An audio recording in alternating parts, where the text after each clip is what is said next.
Hey everyone, it's your girl Nicole Doss, and I know that normally I have a whole produced intro and outro, but today it's just a little rough, raw cut, but it's a message nonetheless that I feel that is absolutely important for me to share with you guys. So today we're going to talk about breaking through boundaries and redefining what success means for you. So what do I mean by that? Well, actually, I went through an experience in the last 2 weeks where I was working on the West Coast on a project, and some really great opportunities came about and really got me excited. But there was just one nagging feeling, and that feeling was really, what should I really do with this opportunity? I really felt that the opportunity would take me away from what I'm trying to build with prestige. But then at the same time, I felt like it wasn't. I was really concerned about how I was going to be viewed. And what I realized was that I was allowing others to define what I see as success. And I realized more importantly that there's two things that I really need to consider. Three things, actually. The first thing that I really want to consider in whatever opportunity I take is, does it spark joy for me? If I feel as though that something is not sparking joy for me, then I no longer do that thing, especially if I feel like it's not aligned with my purpose. If it's aligned with my purpose and it feels like I just have to kind of go through it as a sacrifice, then that's different. I just go through it because I really believe that there's growth in discomfort sometimes. But in this case, if it's not aligned with my purpose and if it does not spark joy for me, I do not waste a moment in that space. And so I ask myself that question: does this spark joy at the same time as it aligned to my purpose? All right. Number two, I ask myself, am I going to be able to help others in this opportunity? If the answer is yes, then I take on that particular opportunity. And the third thing is, will there be growth and learning available for me? And if the answer is yes, I take it on. So it has to spark joy while being aligned with my purpose. It has to allow me to be able to help people move forward, because I believe that my purpose, my gift is helping people connect the dots and helping them to be able to accomplish their version of incredible. And then number three, what will I learn? What will I gain from this opportunity?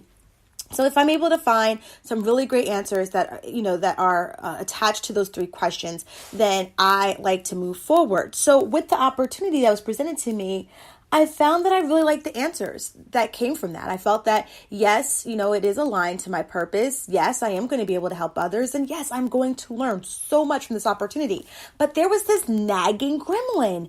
And I think it's because some of the conversations I've been having recently around me being an entrepreneur and around others being an entrepreneur has really been around being an entrepreneur 100%. And are you considered a success if you are an entrepreneur 100%?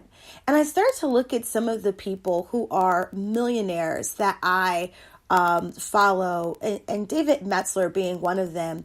And one of the cool things about David Metzler is that he's always worked in these really high position jobs, making a millionaire as presidents of companies while creating opportunities and creating brands that have allowed him or placed him in a position to create or generate even more capital to help others. But yet we deem him as successful, and he'll travel the world and goes to a multitude of colleges to speak on how he connects all of his efforts to goodness. But yet something about being African American, being female, and being in this world of being an influencer, it seems to be a very strict or restricted realm of what is seen as being successful. And so what I decided to do, and the reason why I'm sharing this now, is because I realized that for me, I no longer want to allow others' thoughts of my success to determine or deter, some of the opportunities that I want to take on. And so what I've decided to do is to go full force in both areas of my life and stay in prayer, constant prayer for discernment, and allow God to lead the way. And so with that, I wanted to share that with you ladies who are building these awesome empires, who are building empires to be able to, create this financial independence for yourself, creating these awesome empires where you can create generational wealth, and saying that, you know what? You don't have to allow anyone to define your success. And one of the things that I always talk about is the importance of being able to define your version of incredible. And I think it's really important for you to be able to define your version of incredible, because if you allow others to define it for you, you will find that you are so frustrated, so upset, because you're trying to fit the mold of what others think success looks like for you. The reality is this. We are in a cycle of, right now, I think the highest peak of where our economy is now. But I also think that, or I think we were in the highest peak of where our economy was, but I think we are slowly entering into a decline. You'll notice this with really great or well-known retailers starting to close their doors.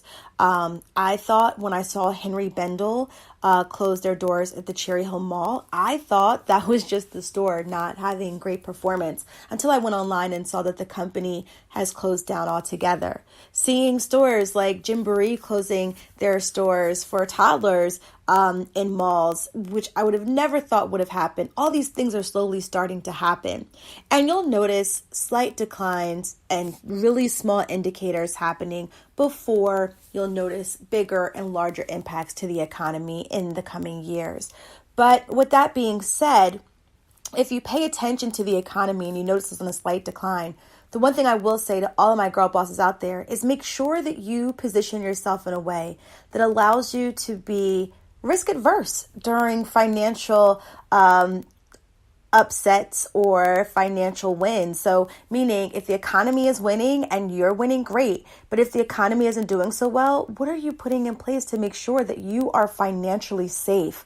To make sure that you can do things like pay for your kids' college tuition, or even better yet, being able to withstand things like layoffs, or withstand things like people not being able to purchase from you because you aren't, selling because people are losing their jobs. These are things that you have to think about.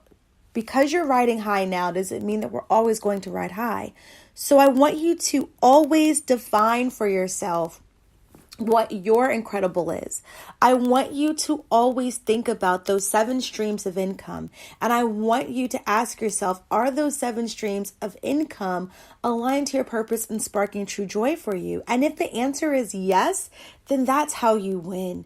That's how you're able to make sure that you are living your best life. And if those 7 streams of income are allowing you a freedom to be able to build things for yourself, a freedom for you to be able to help others, a freedom for you to be able to live your best life. And if that means go on vacation when you want to go on vacation, or be able to take a sabbatical when you want to, then I encourage you to live your best life in that space.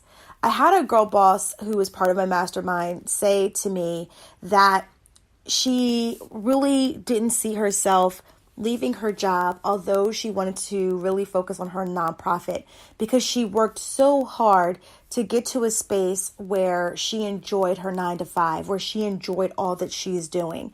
And so I say to you, girl bosses out there who want to do those things, do those things. If it was your dream to climb a corporate ladder as well as creating one for yourself, do it. Because at one point you may not need the corporate ladder anymore, or you may not enjoy the corporate ladder. And that will be the awesome time for you to take your leap. But until then, who am I to say that you can't do both? Who is anyone to say that you cannot do both?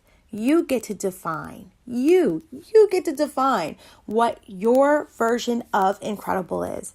So all I want to say to you guys today is that I hope that you have the courage to explore what that incredible looks like for you. And I hope that means that whatever you do, you aren't deterred from your dreams, that you aren't being derailed from being able to operate in your purpose, and that every day you get to wake up with joy in your heart and in your spirit, knowing that you are operating in your God-designed plan for your life, not designed by anyone else, but the Creator Himself, and with you operating in His will. So with that, guys, like I said, I do not have a super produced intro outro. I just want to be able to share with you guys an awesome opportunity for you to wake up and be absolutely invigorated to live your life in purpose on this wonderful Monday. All right, guys, have a wonderful, awesome, and most of all, blessed day. Bye.